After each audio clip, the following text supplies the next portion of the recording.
Hello all, welcome to Know How Academy. I am M. Asif Hussain, your trainer, coach, mentor for this 2 days Power BI live training session. I, on behalf of Know How Academy, I welcome you all to this 2 days Power BI live training session. There is a lot of interest in everyone in order to learn something new. Everyone are hoping that we should upgrade ourselves in order to get a very good job with a high paying salary. So when we are thinking of getting a very good job with a very good salary, is it enough that we still are here with the same old technologies learning out? You all might have listened the new jobs that are coming out in the market, such as data analyst, data associate, business analyst, data scientist, data architect. So when I am talking about all these roles which are emerging in today's world, why shouldn't we get upgraded in order to learn these kind of skills? If you carefully observe, we did not listen these kind of roles, we did not listen these kind of jobs 7 years before. We all know is I want to become a Java developer. We all know that I want to become a Python developer. We all know that I want to become a SQL developer. We all know that I want to become a web developer, but no one thought in before 7 years that I want to become a data analyst. No one thought that I want to become a Power BI developer. No one thought that I want to become a data scientist. So when the technology is getting changed very frequently, why shouldn't we upgrade our skills? So my dear friends, my dear viewers, Know How Academy is a very excellent platform for you where you can convert your dreams into reality in order to get a very good high paying jobs. Today, tomorrow, you are learning Power BI. In the upcoming days, you might learn data science, you might learn chatbot, you might learn AI from us. Make sure that you do not forget to follow us. So coming to the very important point, we all are here in order to learn something called as Power BI. Before understanding something about Power BI, let me ask you a real-time problem where every company, where a lot of industries, though it is a mechanical sector, though it is a IT sector, though it is a government sector, every sort of sectors and every organization is facing with. When I am working in a company, let us consider I am working in a government sector. When I am working in a government sector, am I working on a data? When I am working in a private sector, am I working with the data? If I am working in a core industries such as mechanical, electrical, electronics, civil, am I working with the data? Everywhere you go, data is very important. Everywhere we go, we have to handle the data at any cost. So when we are handling the data, don't you think that the data might get mixed up? The data might be huge, which cannot be understandable. Yes, there are a lot of factors that you have a raw data. What is a raw data? Those who are new to this field, let me explain to you. Raw data. Raw data matlab kya hai? What is raw data? When I am talking something about raw, it means that मैं एक छोटा सा आप लोगों के लिए एक उदाहरण लेता हूं कि apple, raw apple, you take an example of a raw apple. Apple is raw. Now you cut apple into multiple pieces and you want to make a milkshake, you make it. From that cut pieces of apple, you want to make a fruit salad, you make it. From the cut pieces of apple, you want to make a milkshake, you make it. It is up to you. Okay, but when the apple is raw, when you have raw apples, when you have multiple apples, it is very difficult to do some supply.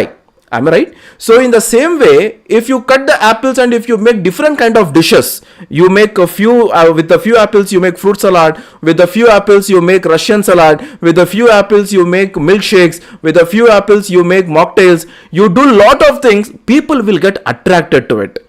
People love to choose. People love to select the different items and drink or have it. In the same way, when we are working in a company, it is very important that we should work on a raw data.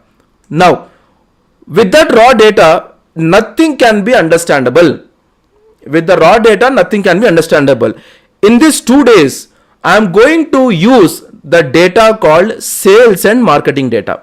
I am going to take a sales and marketing data. So for your understanding, I am taking something called as some e-commerce data. I am taking a e-commerce data. Now, when you are working in a real time in Power BI, though you are working in a Power BI or though you are working in a SQL or so, you might work with different data sets. For example, here I am taking you an example of sales and marketing in this 2 days live training. Now, you might work on healthcare domain. You might work on financial data. You might work on the HR analytics data. Okay, so there are a lot of data where you will be working on with it purely depends upon the business perspective. All right, so let us start working on it.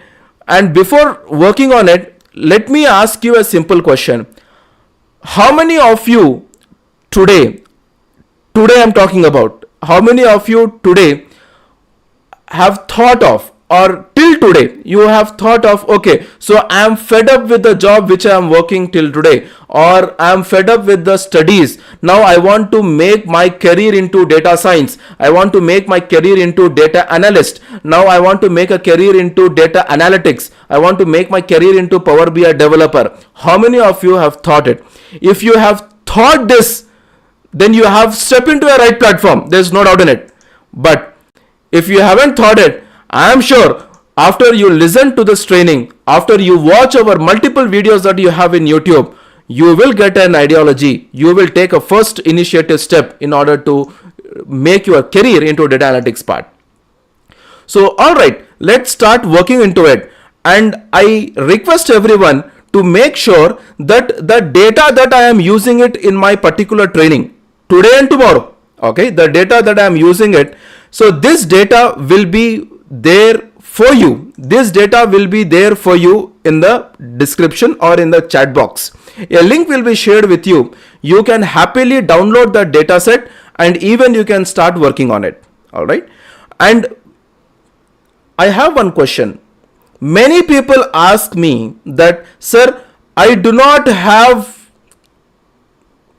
the huge size of RAM or memory or MB of laptop with me. Can I still use Power BI in my laptops? So for this one, the terms and condition. So here is that you need to upgrade your operating system to Windows 10 or Windows 11 if you have a Windows or in 10 or 11 version in your laptop. And if you are Mac user, I know that everyone are having a hobby to have an Apple phone with you and a MacBook with you and all. So if you are a Mac user, and there also it's the same thing, so you need to come to a warehouse and there you have to use your Windows, then you can use this Power BI for free. Power BI is completely for free. Okay, as how you download the other apps from your store, in the same way we can download Power BI also from the store. So how should we download it? How should we install it, Power BI? That also we are going to discuss it today. All right, so let's start working on it.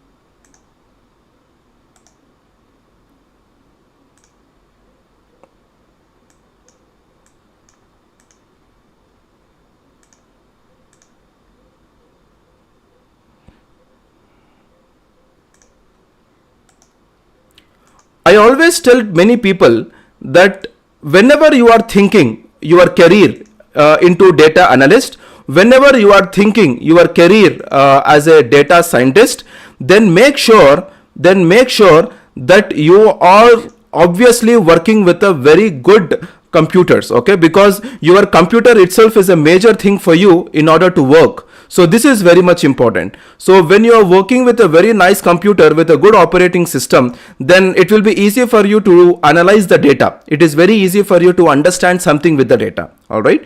So now let's start working on it.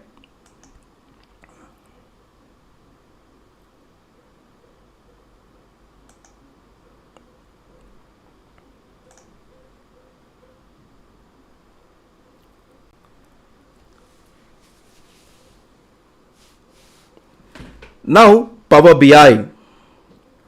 The word Power BI has become such a very interesting tool in the market in today's world. So, what exactly is Power BI? Why should we choose Power BI? What Power BI can make with the data? All those things we are going to learn it today.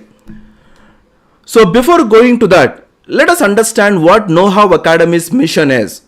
So we are committed to make sure that you can have a global impact while you are pursuing your personal and professional growth. So when we are looking into you with your personal and professional growth, you can understand that how important you all are for us in our journey. So now, let us see what are we going to cover in this day 1.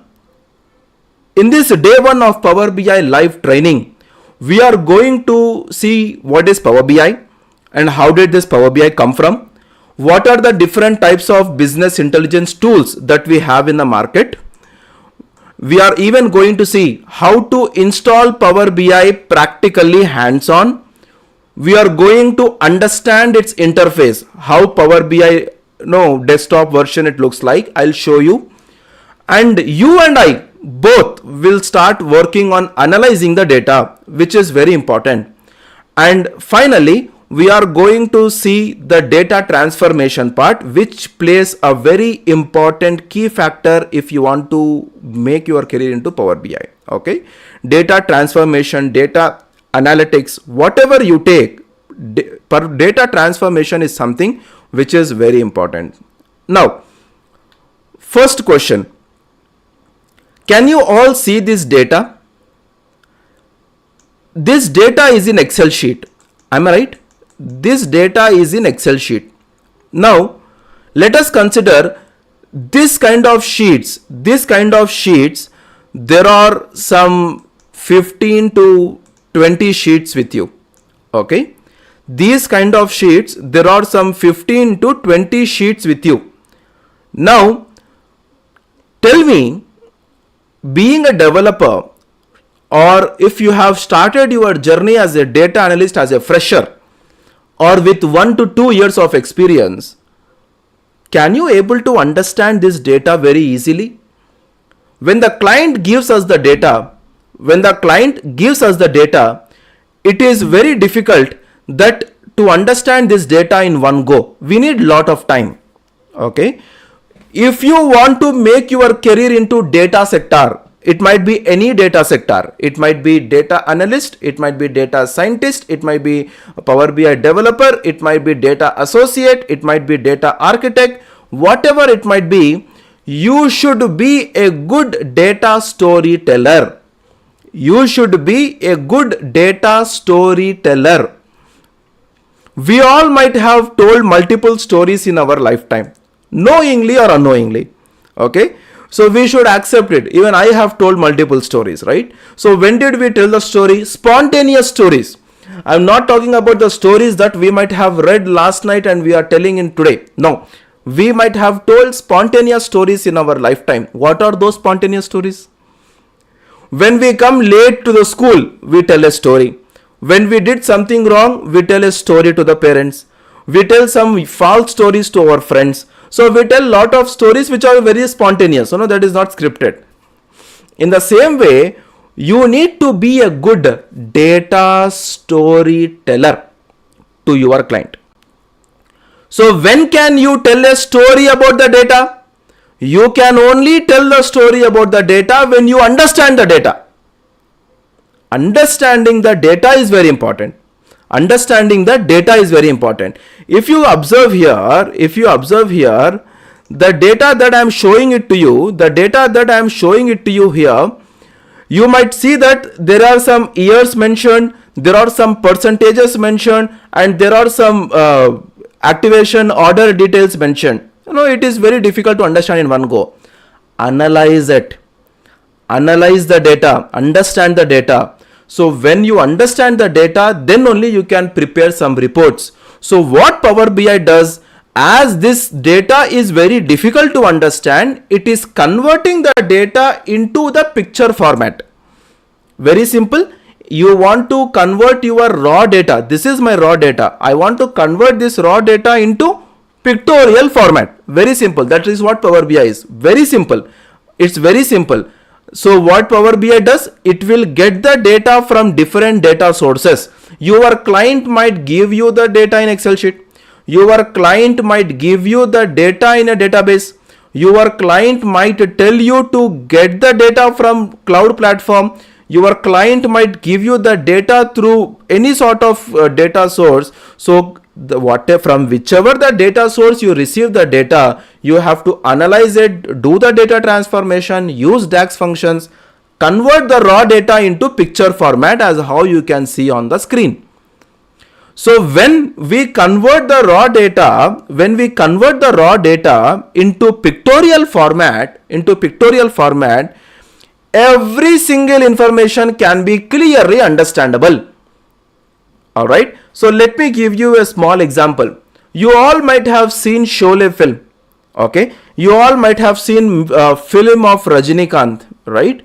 So many films of Rajinikanth and all. So till today, you might have seen it some years and years before, but till today, you can analyze it. No, you can remind the picture in your mindset. You can remind the acting, you can remind the script, you can remind the dialogues, right? So how can you remind it? Because you have viewed with your eyes.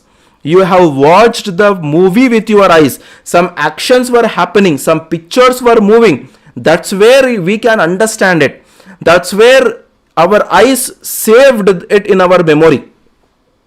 In the same way, rather than reading some data, if we understand the data in a picture format, in some animation format, that can be clearly understandable. That's where Power BI comes into the picture.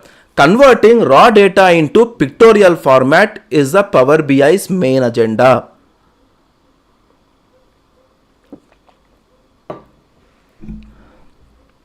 Now, there are many reporting tools, right? If you take education sector, if you take government sector, if you take core industries, I'm talking about mechanical industries as well.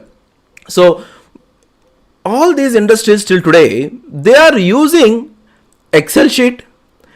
Till today, they are using PowerPoint. So they are using all these things.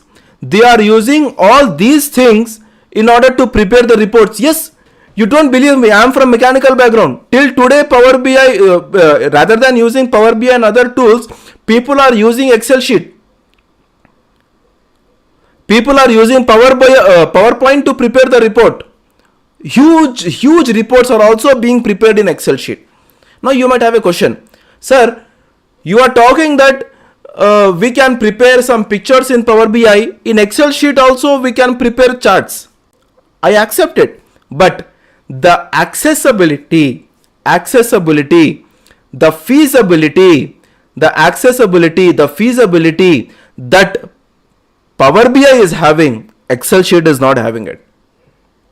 Okay, you might have a question. Sir, I am not from IT background. Can I still learn Power BI? Though you are a BCom student, though you are a BBA student, though you are a BA student, though you are a commerce student, though you are BCom computers, though you are BTech civil, though you are BTech mechanical, aeronautical, electrical, electronics, IT, non-IT, MBA, BBA, though you have worked in non-technical domain, though you have worked in non-technical job, though you have worked in some other BPO kind of jobs also, you can learn Power BI and some other technologies including Power BI. You can become a data analyst. I can guarantee you that. So Power BI is not only for IT people, it is for everyone. It is for everyone. It is very easy to use, man, because we do not have any coding in it. Now we have some functions, but we do not have coding in it. So it's very easy to learn. Don't worry. In the first day itself, you will come to an idea that, yeah, I know some sort of Power BI. Yes, I have to learn a little bit more and I want to convert my career. You will get this for sure in the day 2. Now, I will show you a sample report, how a report can be visible, how a report can be shown in Excel sheet. So this is an Excel sheet report. The report that you are seeing here, it is a Excel sheet report. It is a Excel sheet report. Now, when I am showing you this Excel sheet report, it is still very difficult to understand. It is very difficult to understand. What can I understand? Okay, so July 16th, okay, price per unit is this much, unit sold is this much, and total is this much in term 1. Okay, in September 16, 2016, I have my price per unit this much. Okay, total is this much. Okay, again in term 3, my unit sold are this much and my total is this much. So don't you think that it will take a lot of time for you in order to go through every single line and go read it and understand? Yes, it is difficult. It is completely difficult. Why it is difficult? As I have only 1, 2, 3, 4, 5, 6, 7, 8. Only I have some 8 columns and some rows information. Okay, so it is very difficult for me to understand. When you are working in a real time, when you have huge data, when you have multiple, some thousands of rows and thousands of columns, you cannot go and read line to line. It is very difficult. So that's where what Power BI is telling, don't pressurize you too much on preparing a report in Excel sheet. Okay, just get that data to me. I will help you out in converting the data into pictorial format. That's where Power BI comes into the picture. And Power BI, it is a Microsoft tool. Power BI, it is a Microsoft tool. So Microsoft Power BI is leading in the market. Okay. So this is also another type of report, and here also it is very difficult to understand. I cannot able to predict anything from here. Now, there are many reporting tools in the market. So we have Tableau, we have ClickView, we have Power BI, we have IBM Cognos. So there are many reporting or BI tools in the market. Okay. So now, which tool is the best? So rather than directly telling you that Power BI is the best, I want to compare you with the immediate competitor. I want to compare the Power BI with the immediate competitor. So everywhere we go in our life also, there are some competitors, right? So I am getting first rank in the college. There will be some person who is having a competition with me, right? So like that, with the Power BI also there is a competitor. The competitor tool to Power BI is Tableau.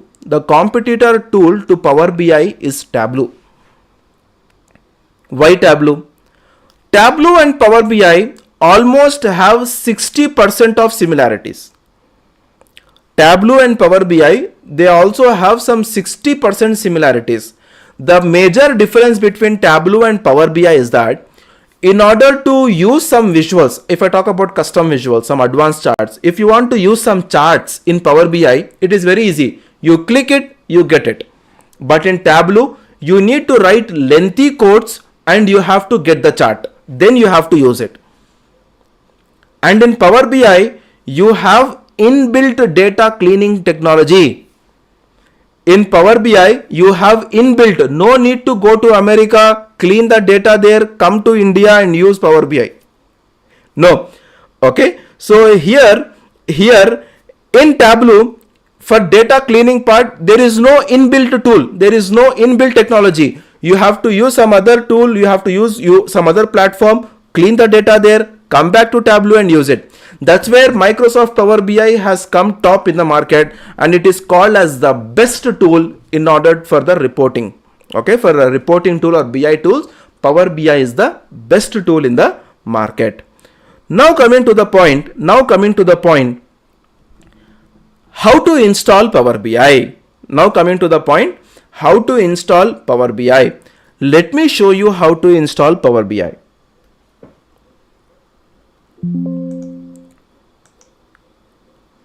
When we open our Microsoft Store, in this Microsoft Store, we need to search,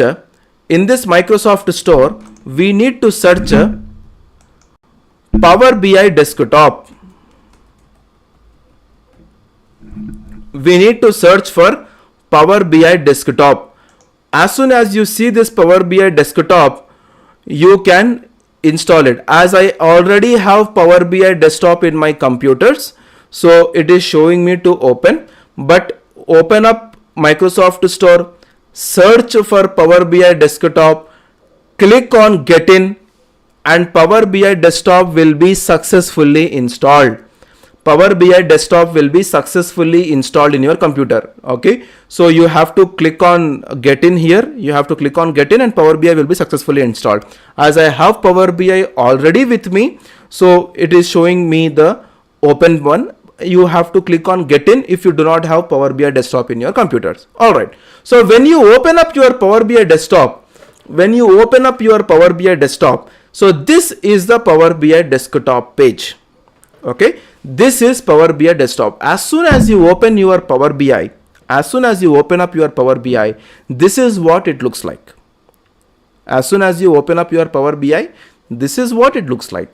So now let us understand its interface.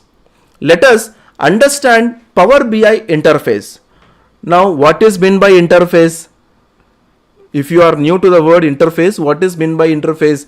Interface is nothing but what all the things that we have in this Power BI, the buttons, what are the options.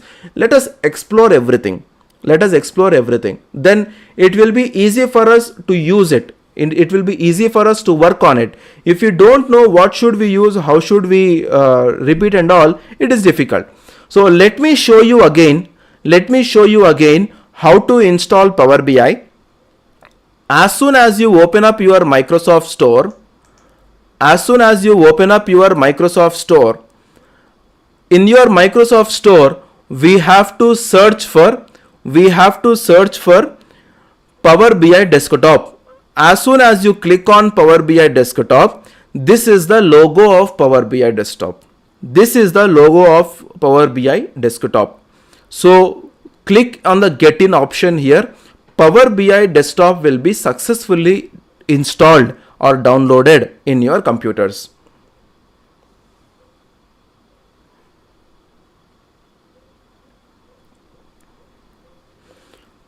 When you open Power BI, when you open your Power BI Desktop in the Microsoft Store, here you will get a Get In option. Here you need to click on Get In and Power BI will be downloaded in your computer. Okay, Power BI will be downloaded in your computer. All right. So let me come back to Power BI Desktop. This is a very interesting application. Power BI Desktop, it is a very interesting application. Let me tell you why. If your client gives you the data in Excel sheet,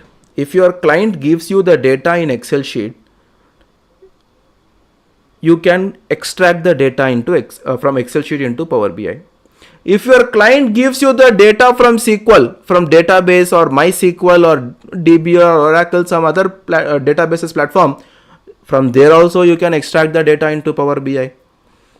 If your client gives you the data from cloud platform, it might be AWS, it might be Azure, it might be GCP, it might be anything, still you can extract the data into Power BI. If your client gives you the URL, if your client gives you the web link in order to extract the data, still you can get the data into Power BI. So Power BI has a lot of options. Let me explain it to you in detail here. Power BI is ETL tool. Okay. Power BI, it is what? Power BI, it is a ETL tool. Now what is ETL? ETL stands for extract. ETL stands for extract. T stands for transform.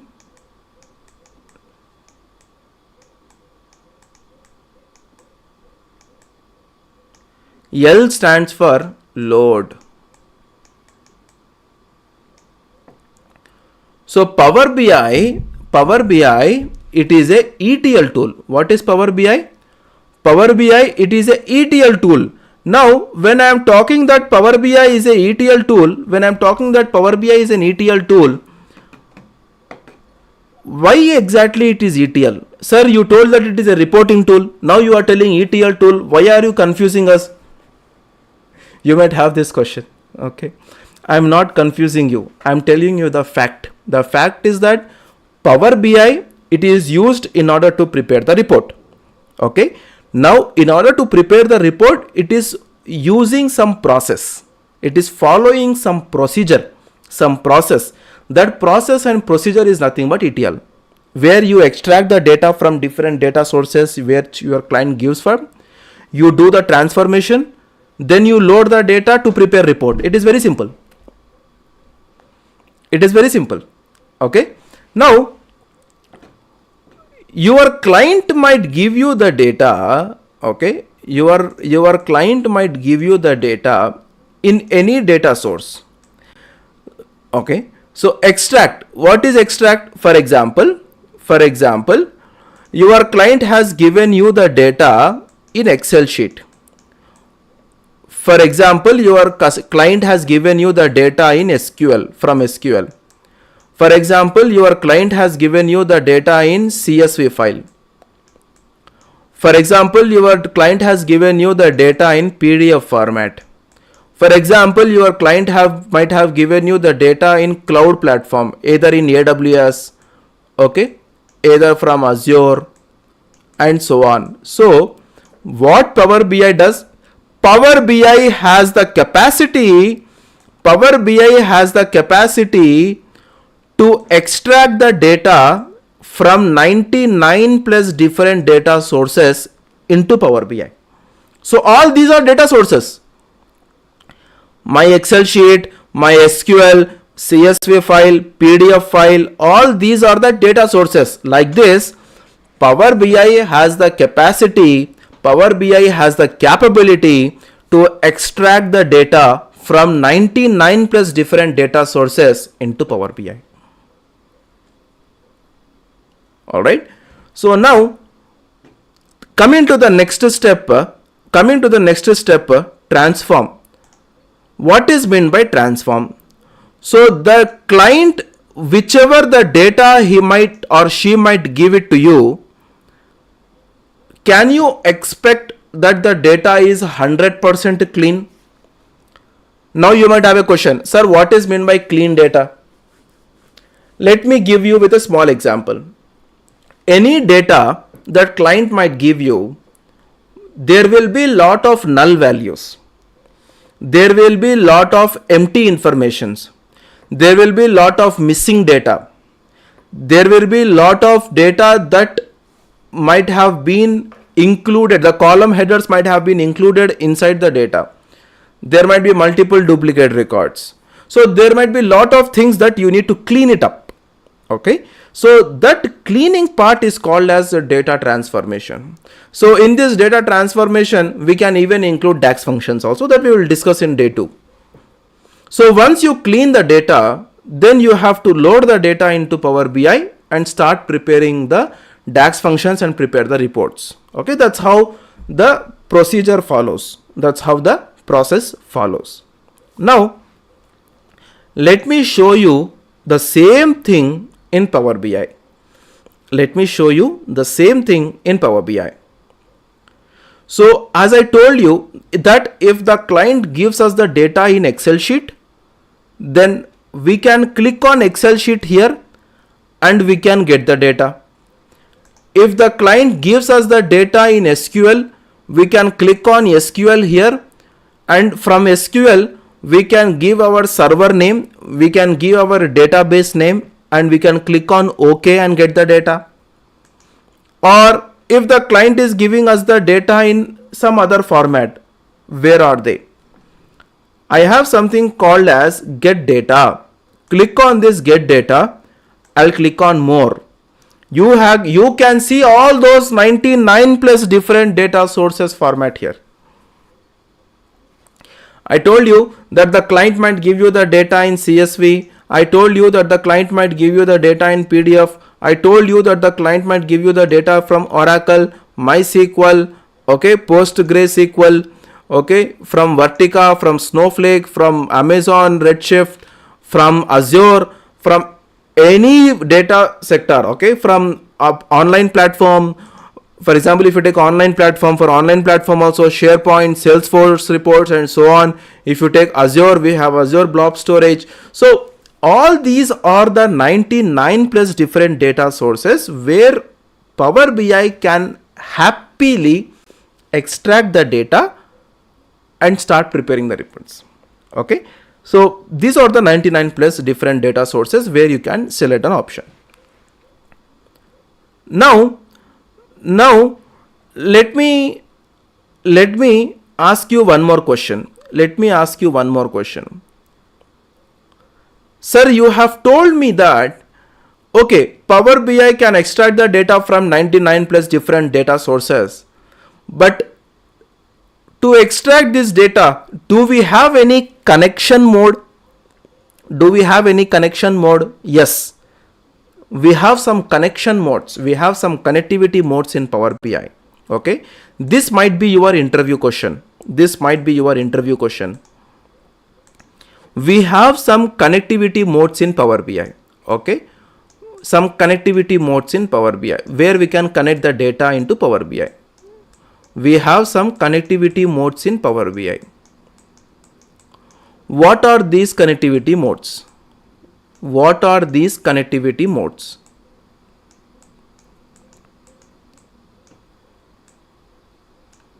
Okay.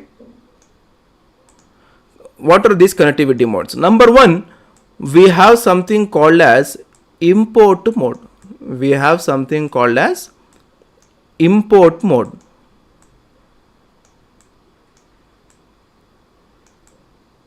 Second one, we have something called as direct query mode.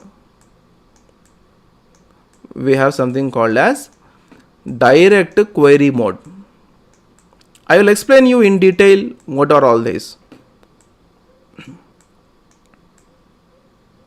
The next one, we have something called as live connectivity mode.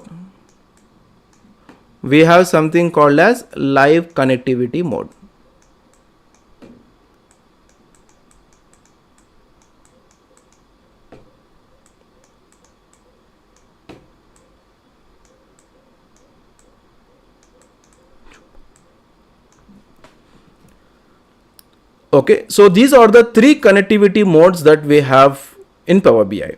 Now, what is this import mode? You might have a question. What is this import mode? If the client is giving us the data in Excel sheet, if the client is giving us the data in CSV format, in the PDF format and so on, if the size of the data is less than or equal to 1 GB, then we can use this import mode. Okay, so do we have any option in Power BI to select import mode? No.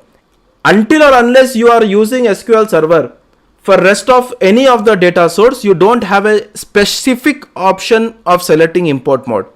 When you extract the data, if you get the data into Power BI, that is by default import mode. But if your data is bigger than 1 GB, if you are extracting the data, more than 1 GB of data from cloud platform, from database, from Snowflake or so, we use direct query mode. When you load the data using import mode, you can physically see the data in Power BI. I will show you that one also. But when you load the data using direct to query mode, we cannot see the data physically in Power BI. Okay. Then what is live connectivity mode? Okay. The data which is live, where heart is live, that live data I am getting. चुम्मा सोलने लगा, ऐसे ही बोल रहा हूँ चुप के. So live connection data, the data which is changing frequently. For example, if you take India population, if you see, the data is changing every single second. That is live connectivity data. So that kind of data also you can connect it using live connectivity mode. So these are the 3 connectivity modes that we have in Power BI. Right? So coming to the point, the data that we are working on is a e-commerce data. Okay. The data that we are working on is a e-commerce data. So before showing you the data, let me continue to show you the interface. We have seen how to connect the data from Excel sheet. We have seen how to connect the data with SQL. So as I click on this SQL server, for example, my data is in SQL, my data is in database. I want to get the data from database. So I will give the server name, I will give the database name. As you can see here, you have the option to select either you want to get it from import mode or you want to get it from direct query mode. The condition is that if you have the data greater than 1 GB, then you go with the direct query mode where you cannot see the data in Power BI desktop physically. But if your size is less than 1 GB, you can by default choose import mode, or you don't choose also, by default it will get in import mode where you can see the data physically in your Power BI. Okay, so this is where you can select the connectivity mode option. Okay, so now the screen, the middle one which you are seeing, this is Power View where you create the reports. This is Power View. And as I told you that you can see the data physically when you load it, that you can see it in the table view option. This is the table view option. As I did not load any data here, it is not showing it. As soon as I load the data, you can see the data here.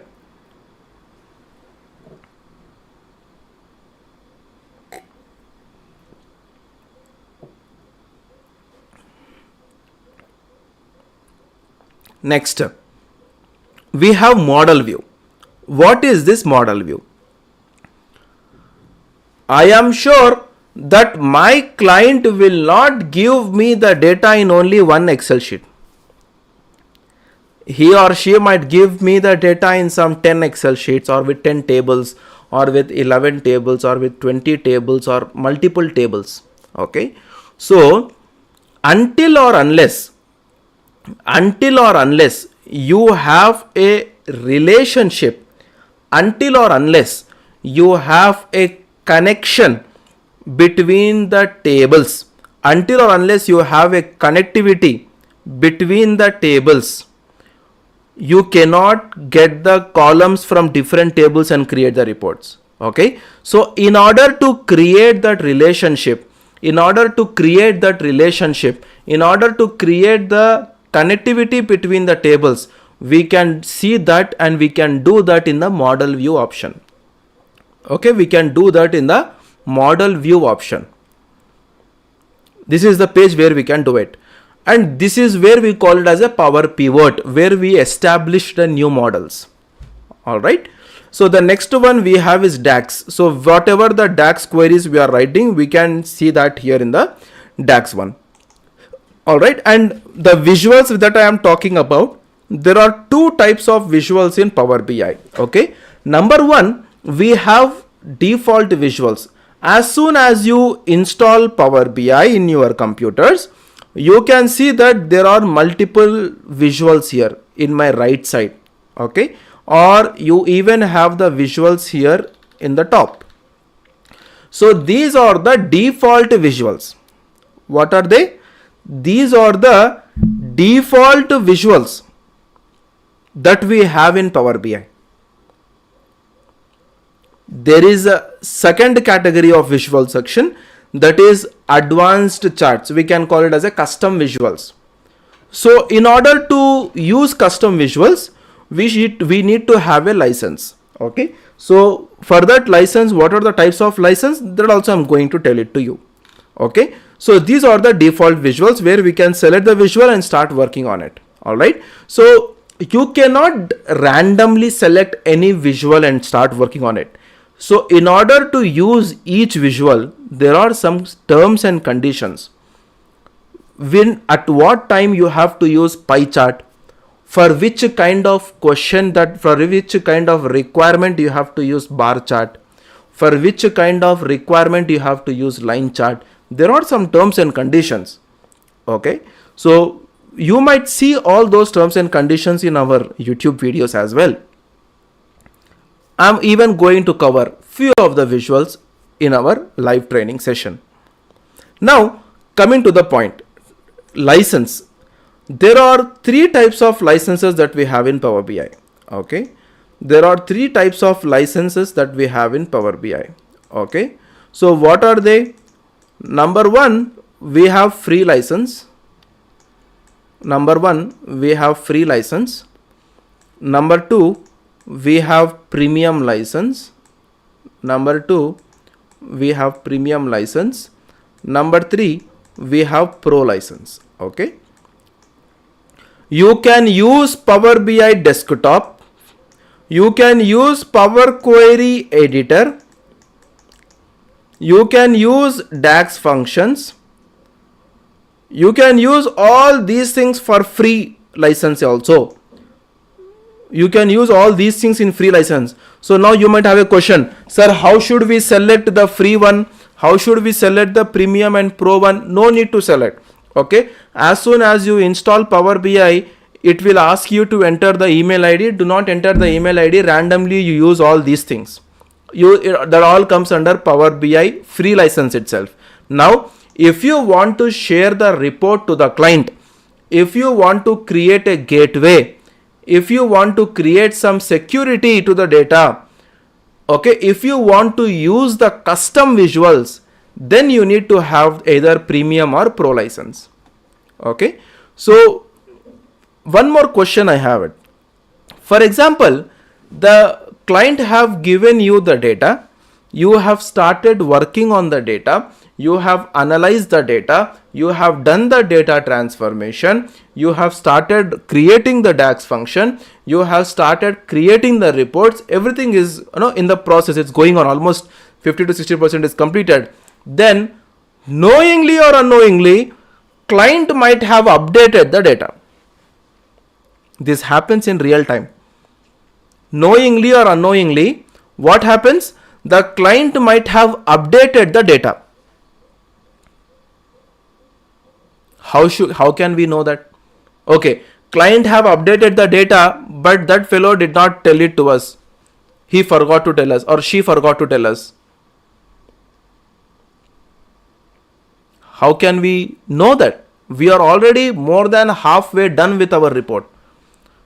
Okay, so there are lot of chances that this scenario you all might face in real time. So for that, we have something called as data refresh option.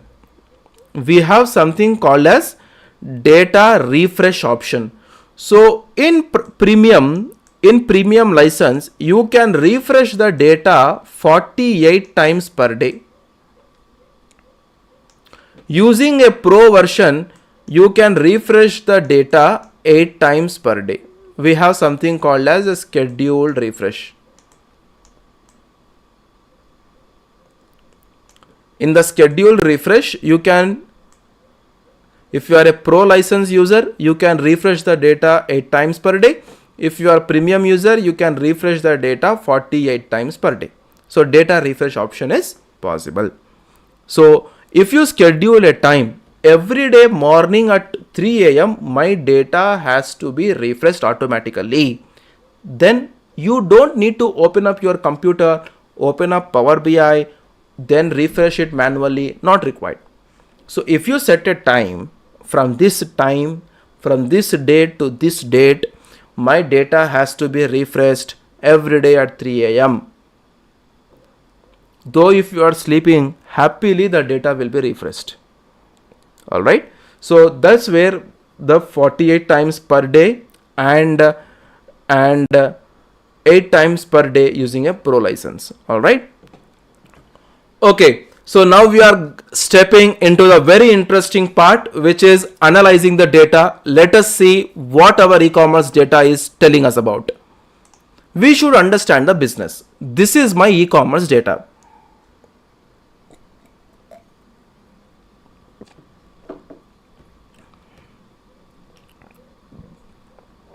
This is my e-commerce data. Okay, so this is a schema design. Now you might have a question, what exactly is this schema design? Okay, schema is nothing but the word schema. It is nothing but it is a structure of my data. So as you can see here, I have sheet. We can create multiple sheets in Excel sheet, right? So I have multiple sheets with the name customer table, category table, subcategory table, product table, ship mode table, segment table, order master table, and sales table, sales sheet. Okay, so there are some sheets here. All right, so all those sheets structure, it is there in this schema design page. All that structure, it is there in schema design page. If you understand customer table structure, there are columns: customer ID, customer name, city, state, postal code, region, password. Alright, we have customer ID, customer name, city, state, postal code, region, and password, right? Some password of, for example, you all might have Amazon account, you all might have Flipkart account, you might all have Myntra account, and so on. So if you are a new user to Amazon, Amazon will ask what kind of details. Amazon will ask you what is your first name. Amazon will ask you what is your last name. It will ask you your date of birth. It will ask you your email ID. It will ask you your address, your phone number, some email ID, password, and so on. Am I right? And every customer, whoever are using Amazon, every customer's ID is different. Your customer ID, my customer ID is completely different. Obviously the product IDs might be same, but customer IDs are different. All right, so please have that in a very important note, that every customer ID is different. Okay, so this schema, this structure is telling me that what data type I have used for this columns, and what kind of constraints I have used for this tables. All those things are there in the structure. Now, what are the structures? So what is this data types? What are these constraints and all? That you can watch it in our Know How Academy YouTube channel. All right. So in the customer table, let us understand each sheet and each table very in detail.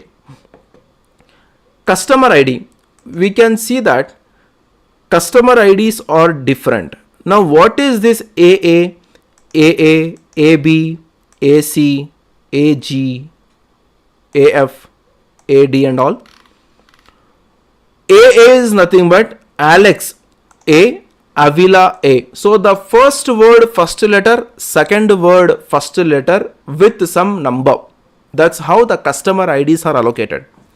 If you see here, Alex Grayson, Alex A, Grayson G. First word first letter, second word first letter.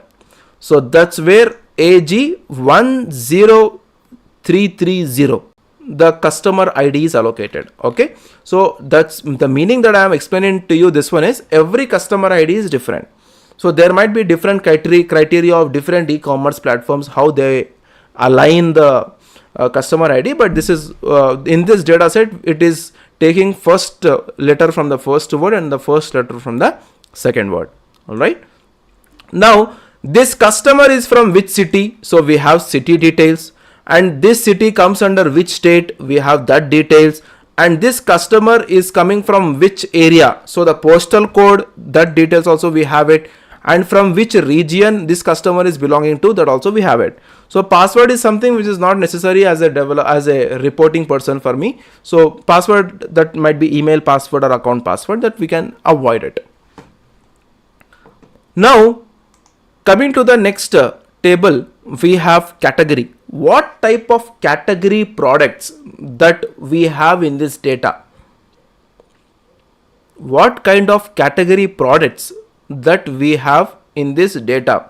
We have technology category products, we have office supply technology products, we have furniture type of products. Now under technology, what kind of products are there? Under office supplies, what kind of products are there? Under furniture, what kind of products are there? That we can see it in the subcategory column and product column. Okay. If you see in the subcategory table, machines, okay, machines, copiers, that comes under technology. If you take furniture, then under furniture we have tables, okay, we have chairs. So all these comes under the subcategory of our each category. If you see here, what is the common column between these two tables? Between the category table and the subcategory table, between the category table and subcategory table, the common column is category ID.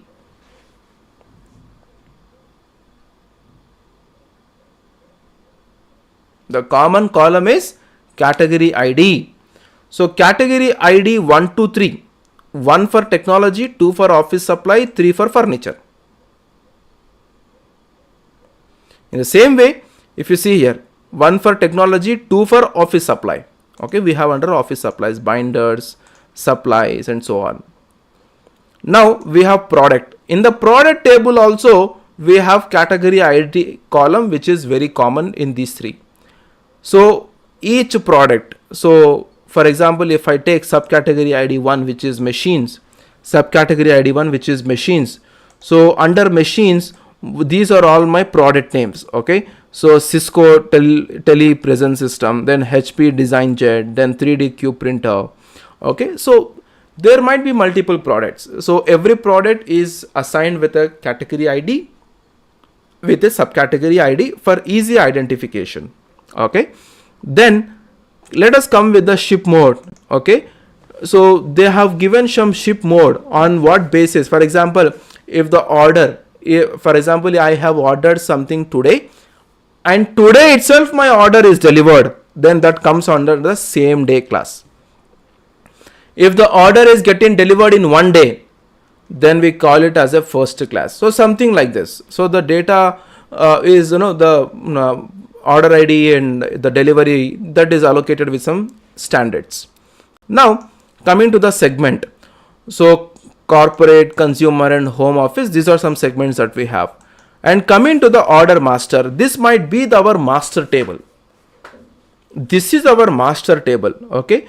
If you carefully observe, we have a lot of informations in this master table, and from this master table, multiple tables can be splitted out. All right. So we have row ID, we have order ID, we have consumer ID, we have product ID, and we have segment ID, shipment ID, from which country, how many quantity of products did the customer order, what is the order date, and what is the shipment date. So there are a lot of columns that we have under order master. If we see the sales column, sales table, we have the sales column and how much quantity did they purchase, what is the discount on each product, how much profit if we have got, and how much unit sale price we have got. Okay, so we have these information under my sales table. So if you understand, if you analyze the data something like this, or much more better than this, if you are good in that, then you can happily tell in detail the story about the data when you are explaining the report to the client or customer. This is very important. Now there is a small question. So it has been 1 hour, and from the topics that I have discussed with you, I have posted a small question in the chat box. Please take 2 minutes of time to answer that question. Let me see how many of you can answer it correctly. Please take 2 minutes of time to answer a quiz question. I have posted it in the chat box, in the comment section in the chat box. So that question is something from where I have covered the topic in the past 1 hour. Please take 2 minutes of time and try to answer that question. I'll be waiting for your answers.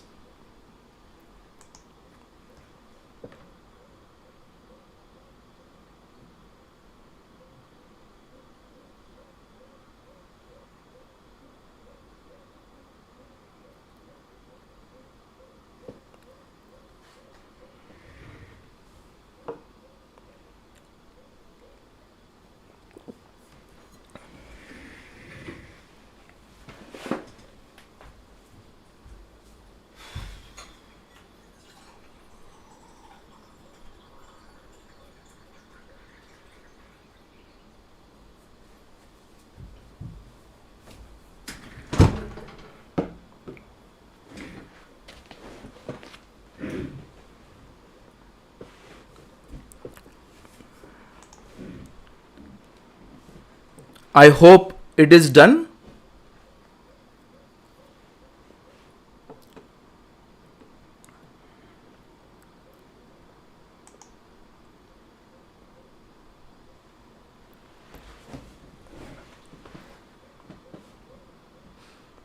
All right. Now, please have some attention. Now I am going to show it to you. How can we extract the data from our Excel sheet into Power BI? Please have a glance at it. This is a very important step that I am going to show it to you. This is a very important step that I am going to show it to you. I am going to show it to you how can we extract the data from our Power BI, from our Excel sheet into Power BI. Okay. So as my data is in Excel sheet, I am importing the data from Excel sheet. So for that, what I am doing it here, I am clicking on Excel here. As soon as I click on Excel, it is showing me that, okay, this is where my data is. I am selecting my Excel sheet and I am clicking on open. As soon as I click on open, the data is getting connected into our Power BI. So we can see that we have category, we have all these tables. Am I right? So when can we load the tables? When we select the tables which we want. Until or unless we don't select this one, we cannot load the data. So we need to select what tables we want. I am selecting that I want category table, customer table, order master table, product table, sales table, segment table, ship mode table, subcategory table. So I don't want schema design table, that's why I'm avoiding it. So the time when you click on the table, the time when you select the table, you can view your tables here. You can view your tables here. All right. You can view your tables here. So without selecting these tables, whichever you want, you cannot load the data. Without selecting these tables which you want, you cannot load the data. Now, as I told you that Power BI is following the ETL procedure. Am I right? I have extracted the data. Now what I have done, I have clicked on Excel sheet. I have extracted the data. Now what is my next step? My next step is I have to transform the data. I have to transform the data. Now where is this transformation? As you can see that there are two options here. Either you can load the data directly. There are two options. Either you can load the data directly, or you can click on transform data and start cleaning the data. Okay. So for that, what I am doing, as we have to follow the procedure, first we have extracted the data. Now what we have to do, we have to do the transform data. So I will click on transform data. Now Power Query editor will be opened up. As I told you that Power BI is having inbuilt data cleaning technology. Power BI is having inbuilt data transformation technology. That's where Power BI is leading in the market. So this is what the inbuilt data transformation part is, which is Power Query editor, Now in this Power Query editor, we should clean the data as much as possible till the maximum extent. Whatever we can do, we have to clean the data in this Power Query editor.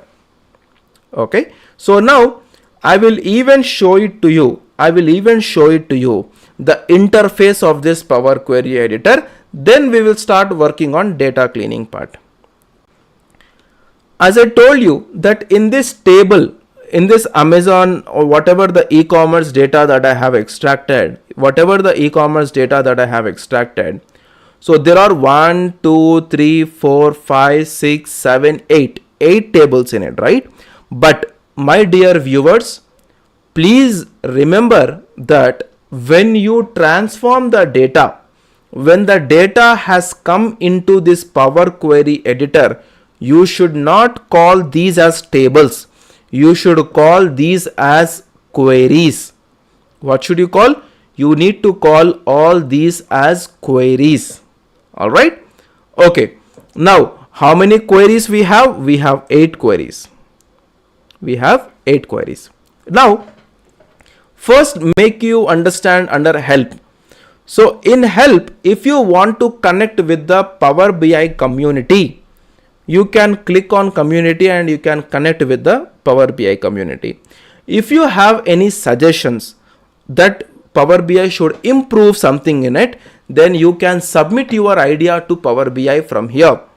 You can see some sample reports that developers have prepared from here. Okay. So if you want to know something about Power BI, there are Power BI blogs that you can read and write, that you can see it here. Okay. If you want some training videos on Power BI, you can get it from here. All right. So there are a lot of help that you can get it from this help option under Power Query editor. Now there is something called as tools. Okay. So this is very important part. Many of the times what will happen when we are working with the huge data set in the companies,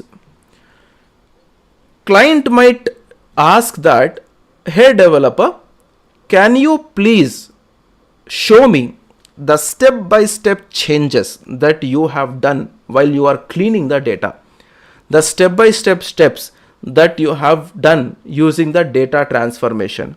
Then it is not possible for us to open Power Query editor, show him or show her everything in detail step by step. But you cannot decline your client. You cannot decline your client. You have to give him the answer. You have to give her the answer. So in order to avoid that, okay, so what is the second possibility? I'll tell you. Second possibility is that knowingly or unknowingly you might have, or someone might have, or automatically the original column might have been deleted from the data. So we cannot blame, someone cannot blame on us, or I cannot blame on someone. Am I right? So a best idea is that we can record. You know something called as screen recording? We all know that? Yes. So something like a screen recording, you can record everything that you are doing under Power Query Editor. You can record everything that the data transformation you are doing. That's where start diagnostics comes into the picture. You can start recording it. And once it is done, you can stop recording it. Okay, this is the best way. You can share the recording to your client and tell that, my dear client or customer, whenever you have time, see this, watch this recording and understand what all you have done so far. This is a very interesting thing, right? Now, coming to the next one, view. This is very important. Okay. Many people ask whenever we meet, right? So I'm meeting my friend, I'm meeting my director, or I'm meeting someone every day. So people might ask you, hey, how are you? How's your health? How are you doing? In the same way,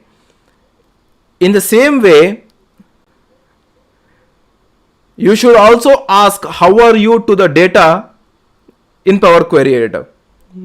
You should know how is the health of your data. You should know what is the health of your data. How is the health of your data?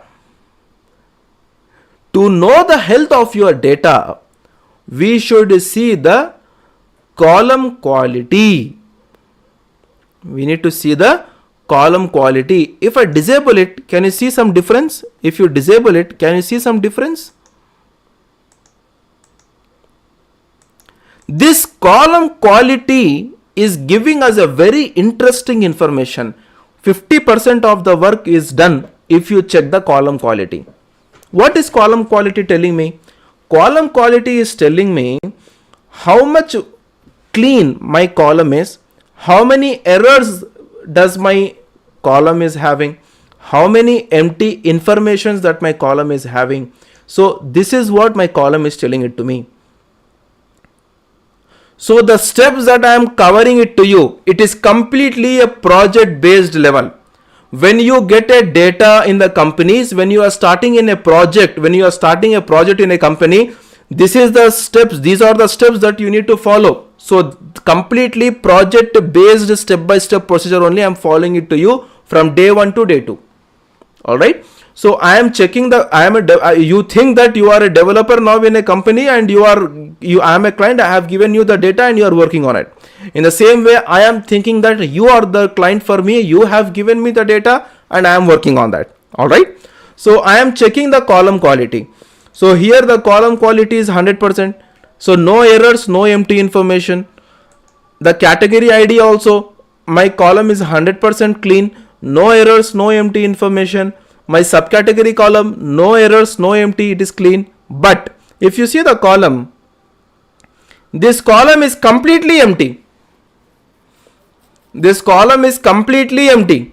So there are no errors, but it is empty. So this column is not having any information. So what we have to do? We have to remove this column. I will show it to you how to remove it.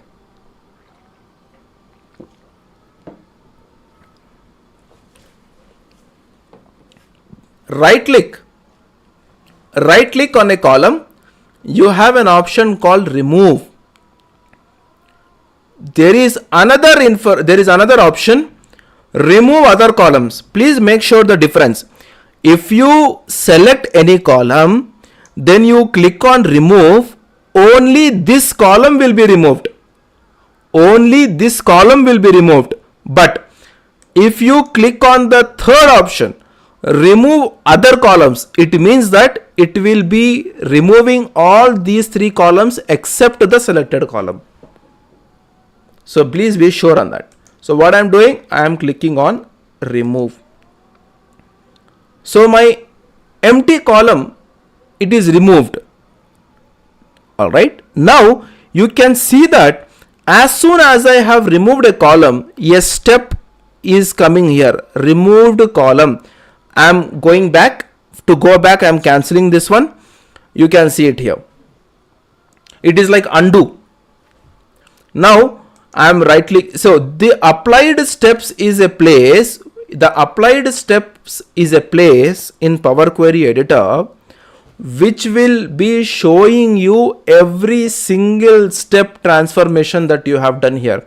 Though you have changed anything, though you have removed everything, that will be visible here in the applied steps in column.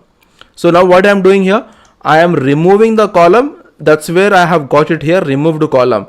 If you want to go back, cross mark it, you can come back to your original step. So what I am doing, this column is null, I am removing it. So now in my subcategory, I have 3 columns. All 3 columns are 100% clean. So my subcategory table, my subcategory query is correct. Now let me see the ship mode query. So in my ship mode query also, I have 2 columns. 2 columns are 100% valid. There are no errors and no empty informations. If I come to segment query, in my segment query also I have 2 columns, no errors and no empty, my 2 columns are clean. If I come to sales column, if you see here in the sales column, I have 7 columns and all the columns are 100% clean. I will go to product query. In the product query also I have all columns clean. Order master column query. In this also I have all columns clean, no errors, no empty information. Now if I see here in my customer table also, all my columns are clean. In my category table also I have 2 columns and 2 columns are clean, right? Now you might have a question, sir, you have everything clean. Now tell me, how should we remove the null values? How should we remove the empty informations? For that what I am doing, I am showing you the subcategory query itself. I am showing you the subcategory query itself. So what I am doing it here, you can see that I have 17 rows which are null. Am I right? So make sure that if you have any sort of empty information, if you have any sort of errors in your data, you have to remove it, or you have to fill it with some data. 2 ways: either remove it with the manager's permission, either remove it with the client's permission, or you have to replace it, refill it with the client and manager's permission. Okay, so now what I am doing, I don't want to, I should not remove this column. So what I have to do, I have to fill this column with some information. Okay, so what information, how should I fill it? For that you have an option here called as replace values. Under transform section, you have an option called replace values. So either you can click on replace values here, or you can right click on the column and you can replace the values here. Okay.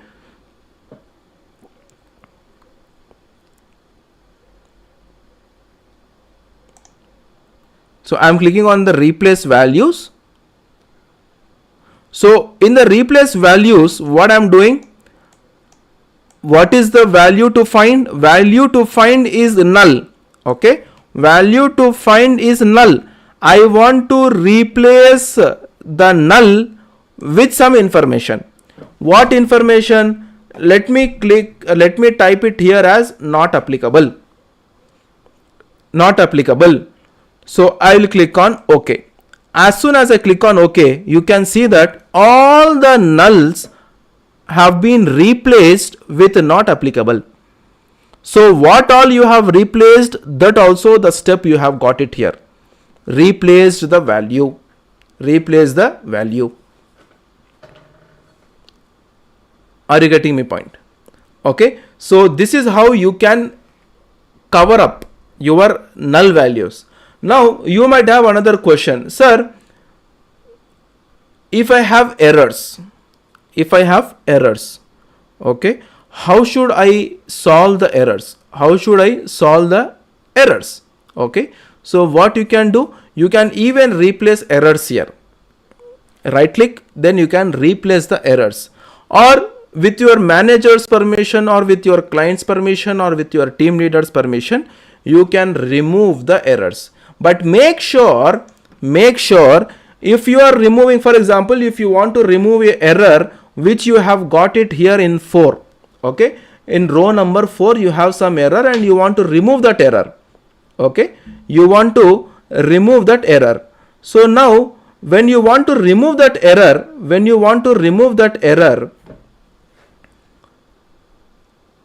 make sure that only the error in column number 4 will not be removed.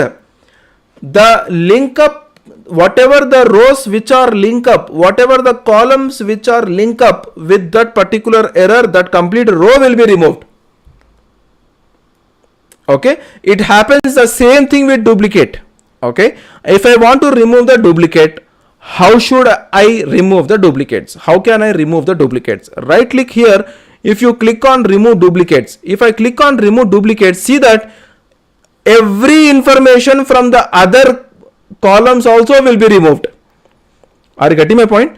You might think that okay, so not applicable, so row number 1 and row number 10, row number 1 and row number 10, these two are duplicates.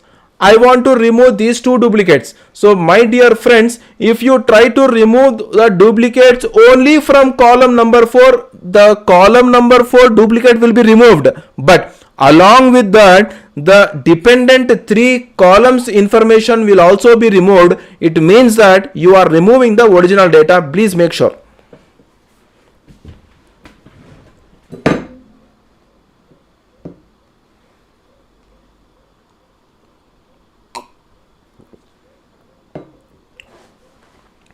So in order to avoid that, we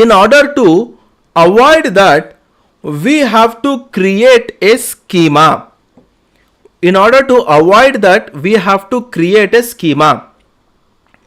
Now, what is that schema? In Power BI, there are 2 types of schemas. Okay, in Power BI, there are 2 types of schemas. Let me tell you.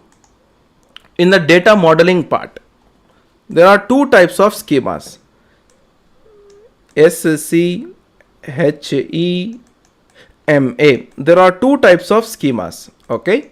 So what are they? Number 1, you have star schema. Number 2, you have snowflake schema.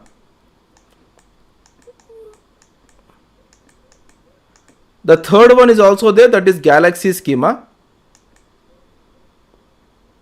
But these 2 are very important. In the schemas, there are 2. One is star schema, another one is snowflake schema. Sir, what is this star schema and snowflake schema? So before telling you the star schema and snowflake schema concept, let me tell you that there are 2 types of tables in Power BI. What are they? One, we have fact table.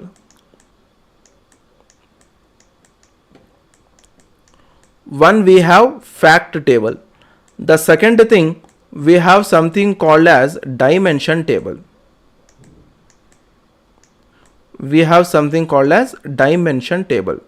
Now, what is this fact table and dimension table? Probably the fact table will be the original tables that we receive from the client. Okay, fact tables will be something in a layman understanding. If you want to explain it to you, fact table is something which we receive the original data from the client. Okay, dimension table is something where we will be calculating for our own use. Okay, in order to prepare the report using a DAX function or some other thing, a user will be creating some tables, right? So that is a dimension table. Now what will happen in fact table? All the master data will be there. For example, in the order master table, I have important columns, right? From that columns, I want to create some another table with different columns. So for example, if I would like to show it to you, okay, I have this order master table.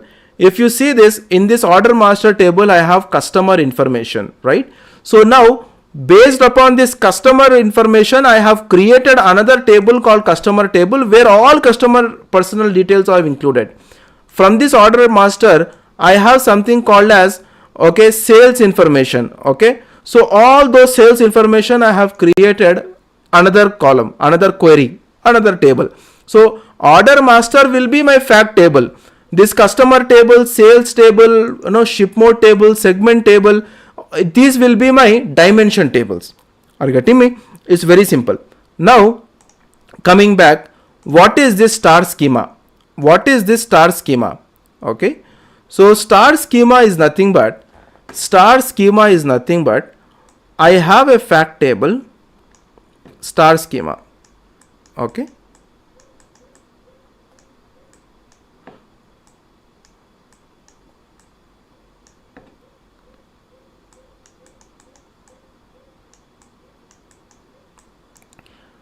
I have a fact table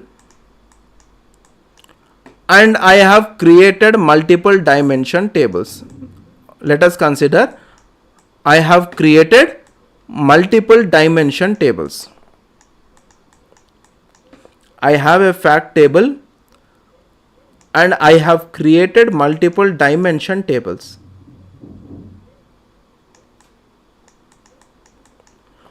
When these dimension tables are directly connected with the fact tables, I am repeating again, when these dimension tables are directly connected with the fact table, this is called as a star schema.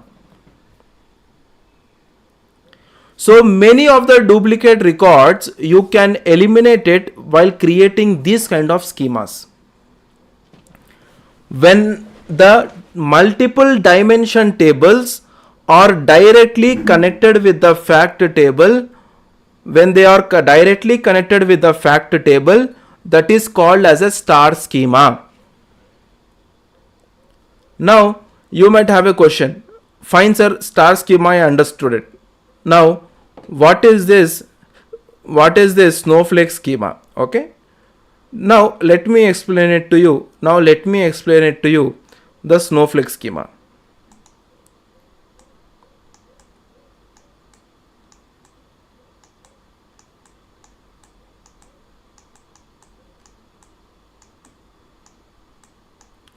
What is snowflake schema?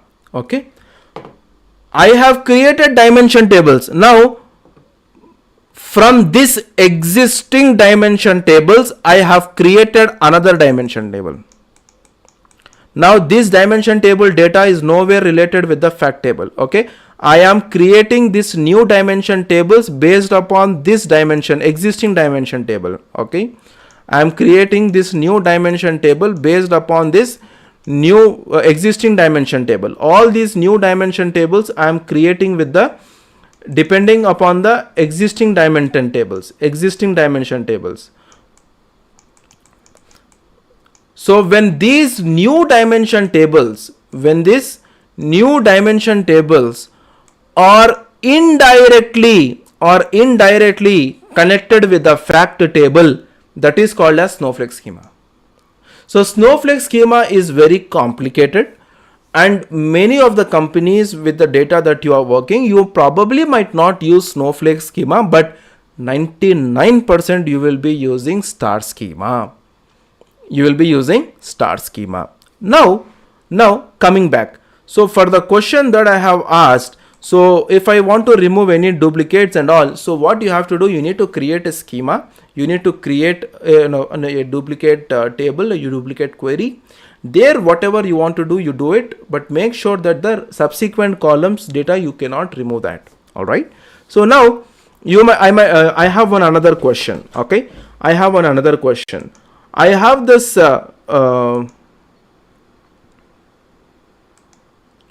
category table and I have this subcategory table. Okay, I want to join. I don't want these two queries to be different. Category query, subcategory query, category table, subcategory table. I don't want like that. I want to have category query and subcategory query to be clubbed and to be into one. Okay, so if you want to join two queries, if you want to join two queries, if you want to join two tables in Power Query Editor, we have to merge it. So the best example of a merge query is joins in SQL. So the best query of append queries is union all in SQL. Okay. So now what I am doing, I am clicking on category. You can see that we have something called as merge query here. You can see that we have something called as merge query here. So what I am doing, I am merging this one as new query. I don't want to do it in existing one. So I am creating as a merge query as new. When I click on it, it is asking me, you want to merge this category table with which table? I want to merge it with subcategory table. So in order to merge two tables, there should be one common column. Same like joins concept. You need to have one common column between both the tables. So I have category ID as my common column. I have category ID as my common column between both the tables. So what I'm doing, I'm clicking on OK. So as soon as I click on OK, you can see that a new query with merge one is created. And if you expand it, okay, we can see that all the details related to subcategory have come here. Okay, category ID, category, and subcategory with the subcategory ID. Everything have come up here. So this is how you can merge the query. Okay, merge query is nothing but you are joining two tables. You are joining two queries. What is the condition? The condition is that you need to have one common column. The condition is that you need to have one common column. All right. So this is how merge query. What is the append query? When the complete two tables, okay, if you want to join it in a row by row basis, then you go with the append query. All right. So now if you want to remove some columns, either you can right click here and you can remove it, or you have an option called remove columns here. From here also you can remove it. Now, very important interview question from Power Query Editor is that what is the language used in Power Query Editor? So the language used in Power Query Editor is M language. So I am repeating it here again. The language used in Power Query Editor is M language. M stands for mashup language.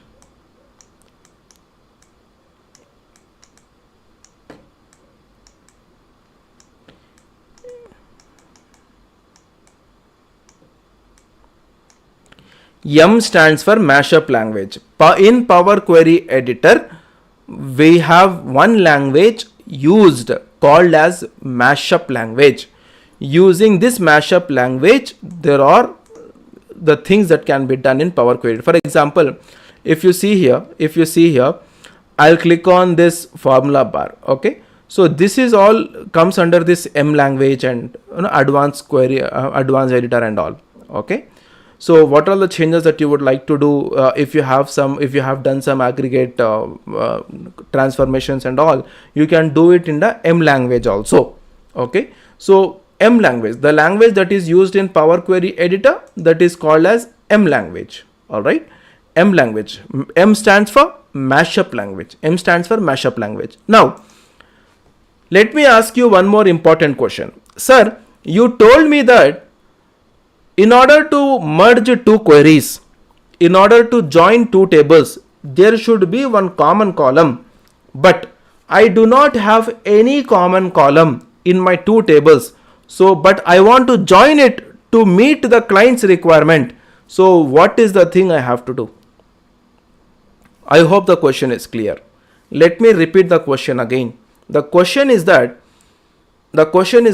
sir, you told me that I have to have a common column between two queries or two tables to join it, to merge it. But there is no common column. Between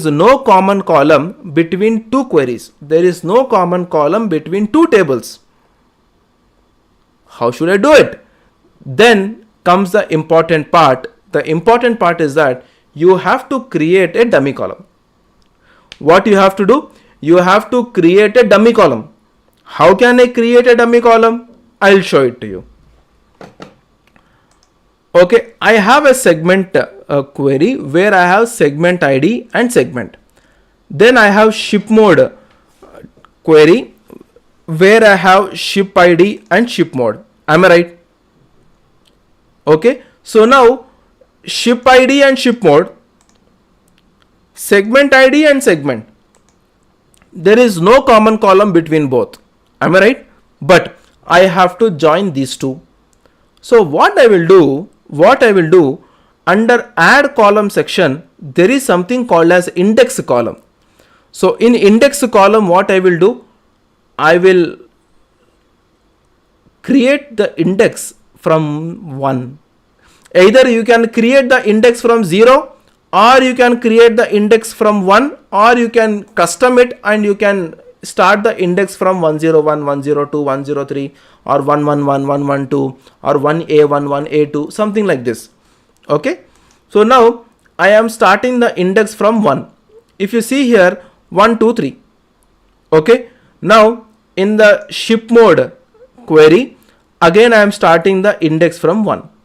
Okay. 1, 2, 3, 4. Now we have a common column called index in shipment mode also, and we have a common column in segment query, which is index, right? So now what I am doing, I want to merge these two. So for that, what I am doing here, I am coming and merging query as new.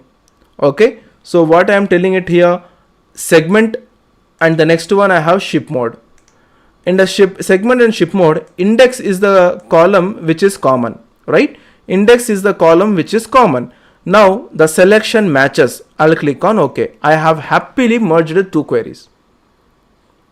Though I do not have any common column, I have taken a dummy column and I have merged it. Now I will not use that dummy column in my report. None of my business. I do not use it. I will take only the valuable column and I will show it in my report. As simple as such. So now let me expand my ship table. So I will not take my index, which is because it is already there. I'll click on OK. So we can see that we have got our shipment mode also. Alright. So this is how you can create a dummy column and you can merge two queries. Alright. Now coming to the another important part. Most of the DAX functions, the reason for using DAX function is that many people ask me this question, sir, there are various similarities that we have. With the Power Query editor and the DAX function. So what is the difference? Why should we use it? Okay. So Power Query editor, we have only few default options. So we can use those default options and we can do the data cleaning part. But if we want to try something, if you want to calculate and find something new, which is not there by default option in Power Query editor, that we have to calculate it using DAX function only, which is very, very important. You can do addition in Power Query editor also, you can do addition in DAX also, you can do subtraction in Power Query also, you can do subtraction in DAX also. But if you want to find something, okay, based upon the client's requirement, if you want to do that, for example, my client wants to find out how much sales he has got or how much sales she has got previous year. That is not possible here in the Power Query editor. You have to do that using previous year DAX function in DAX itself. Okay, so whatever the options that Power Query editor is giving it to us, based upon that we can find out something, but not more than that. All right. Now let me show you one more interesting point. Okay, we all know we have this order date, right? If you observe the queries, if you observe every query, there is something called as 1, 2, 3, ABC, then 1, 2, 3, 1, 2, 3, Then we have something called as this calendar symbol. Then if I come to subcategory, we have 1, 2, 3. We have ABC 1, 2, 3. What are all these? What are all these ABC 1, 2, 3 and all? So all these are the data types. What are all these? All these are the data types that we have. Okay. So data types that we have in our SQL.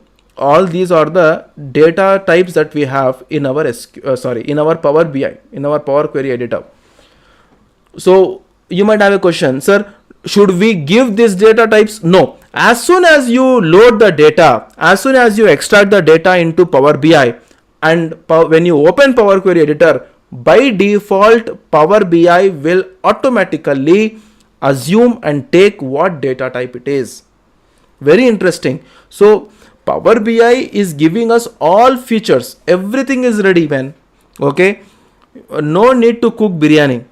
No need to cook biryani. No struggle of going to shop, buying chicken. No need to go to shop, buy vegetables.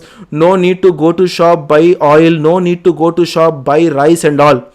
Okay. The whole biryani is prepared, kept it on the table in front of you. You should know how to eat it. In the same way, Power BI, Microsoft team, they have done everything in the backend part. Just you have to use the options, prepare the report. Very beautiful report and show to the client. That's Power BI specialty. Okay. So now I have a question. We have this order date, right? We have this order date. Now in this order date, we have a format of a date. We have this date, month and year. Okay. 8th November 2018. If you see here, 17th September 2017. If you see here, 30th April 2017. So we have date, month and year. So what my question is that I want to see in which year how much sales I have got.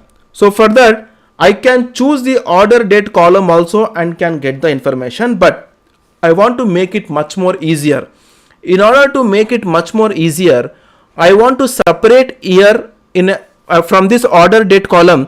I want to separate year in a new column. I want to separate months in a new column. I want to separate these dates in a new column. How should I do that? Obviously, this data will be given to you. A link will be shared with you either in a comment section, either in a description, or with you if you have enrolled it. With that link, please download the data, start practicing, because with the same data we are continuing the session tomorrow also. Okay. So with the project based requirements, we are going to cover the DAX functions also tomorrow with the same data. So now coming back to the question, I have to extract year in a new column. I have to extract date into a new column. I have to extract month into a new column. How should I do that? Very simple in Power BI. Very simple. Under this add column section, as I have clicked on date, as I have clicked on order date column, we can see that this date is enabled. All these are disabled. Can you see that? The numbers are disabled, but the date information is enabled. So I click on this date, I'll go to year and I'll click on year. We can see that the year column has been separated. No disturbance to the original column. Without disturbing the original column, I have created a new column called year based upon this particular column order date. Now in the same way, I have to extract months also. How should I do that? I'll click on date, I'll go to month and I'll click on month. I have got months. Again, I'll click on order date, I'll go to date and I'll click on day. I have got day separate. Very interesting, right? Very interesting. So the same thing can also be done in DAX function. There we have to use a function there. I'll explain it to you when we are discussing it tomorrow. So we have very interesting and the core part to be covered in day 2. Do not forget to join in day 2 live training session, which is tomorrow at 7 p.m. we are going to cover many core and technical and important part of Power BI. Do not miss live training session tomorrow. Okay, so my another question is that 11th month, 6th month, 10th month, 6th month, 4th month, 12th month, 8th month, 5th month, I don't know what are these. I don't know what is 6th month. I don't know what is 11th month. I don't know what is 10th month. I don't know what is 5th month. I should have the names of it. How should we do that? Interesting question, right? I don't know what are these 11th month, 12th month and all. So for that, what I am doing, I am clicking on order date. I am going to date, and under the month one, we have something called as name of the month. Click on this name of the month. You can get your month name. See this? 11th month is November, 6th month is June, 10th month is October, 4th month is April. Very easy. But in order to get the month name using a DAX function, you need to write a lengthy function. Here, in 2 clicks, you have got the answer. Okay, so there are some benefits, okay, that you can get it in Power Query, which are not available in DAX, which are available in DAX, which are not available in Power Query. All right. So here, the formats of the dates can be changed. Yes, the formats of the date can be changed. That can be changed. So most probably what will happen, we can follow year, month, date. We can follow date, month, year. We can follow month, year, month, date and year. It is up to us. We can format it. But by default, when we have got it, it's fine. That's not a problem. So here, if you see that, we have date format, we have date or time format, we have time format, we have date, time zone. There are a lot of things, right? There are a lot of things. So here we can change the date format. That is possible. We can change the date format. That is possible. That we can do it. See, the point is that the data type that I am talking here, is date format, which is by default we have got it. But if you want to change the complete format, yes, we can do that. Now we can get the format differently using a DAX function. That we will discuss it in a next live training session. Okay, we can change the format. It's based upon us. In whichever format we write it, we get it. As simple as such. But by default here, if you want to change it, no. If we can use DAX functions and we can get it done. All right. So a quiz question, I have posted it in the chat box. I request everyone to take please 2 minutes of time, and you please take 2 minutes of time and answer the questions that I have given it. Answer the quiz question I have given it to you in the chat box.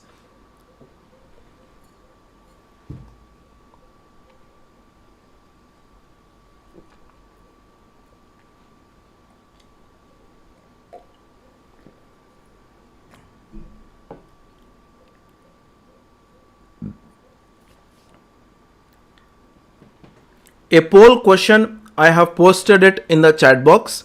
I request everyone to please take 2 minutes of time to answer the quiz question in the chat box, please. And I have even shared you the dataset link. Please click on that link and please download the data. If everyone can check the chat box, I have shared the dataset link. You can click on that link and you can download the dataset that I am showing it to you on the screen, so that you can practice it. And the same dataset I am going to use it in the next live training session, which is tomorrow at 7 p.m. Please answer the poll question that is being shared with you in the chat box.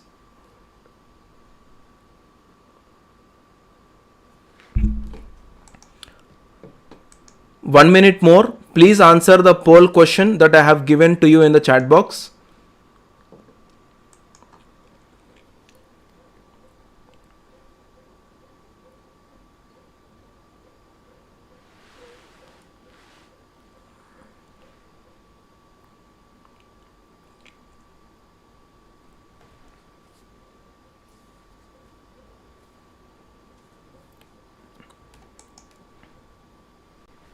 Okay. Now, one more thing. I have separated the day column from my order date. Am I right? So I have something called as 8th November, 8th November, 12th June, 11th October, and so on. So my question is that I want to see 8th November 2018 is which day? Either it is Sunday, Monday, Tuesday, Wednesday, Thursday, Friday, Saturday. 12th June is which day? Sunday, Monday, Tuesday, Wednesday, Thursday, Friday, or Saturday. So I want to find out this. How should I do that? So for that, what I am doing it here, I am selecting the order date column. I am selecting the order date column.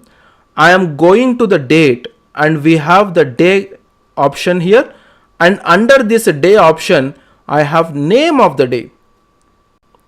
I have what? I have name of the day. As soon as you click on name of the day,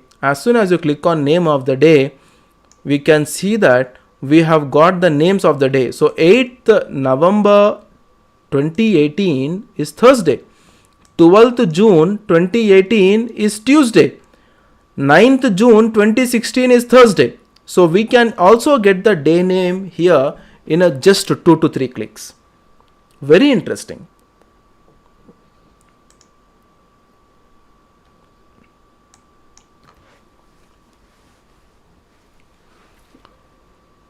Alright, now I'm going to show you something very interesting. My client has told me that, Mr. Asif, you cannot leave the customer names directly like this. You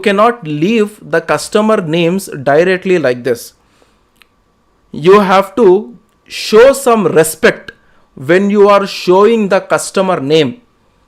You have to show some respect when you are showing some customer name.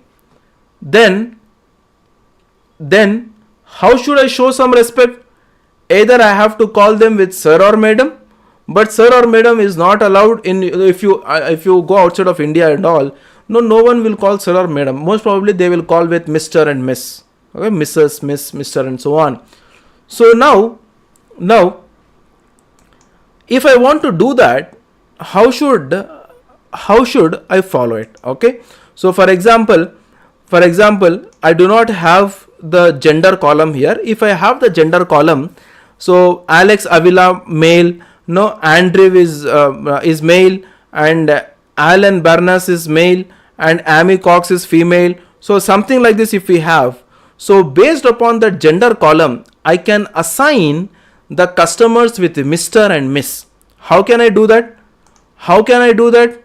I can do that using this conditional column. So how can I do that? If my customer gender, for example, if I have gender, if my customer if it is gender equals to male, then Mr.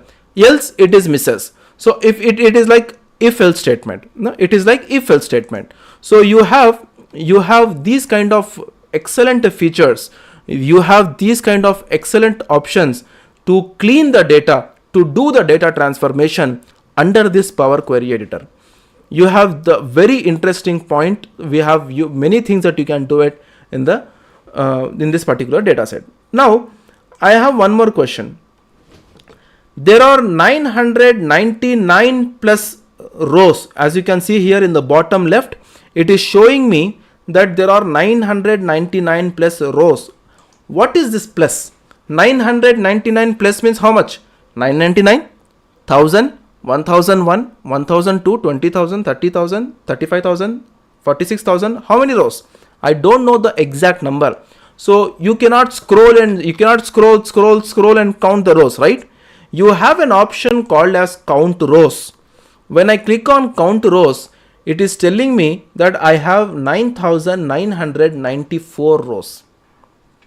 Okay, we have 9,994 rows. The same count rows, the DAX function also we can find it out. So if I want to go back, I can cross step it under applied steps option. All right. So my dear friends, my dear viewers, there are a lot of things that you can do as part of data cleaning, as part of data transformation under this Power Query Editor. So once you are done with the data transformation, now you have cleaned the data, you have done everything. Now you have to do what? I'm showing it to you again. We have everything. Okay.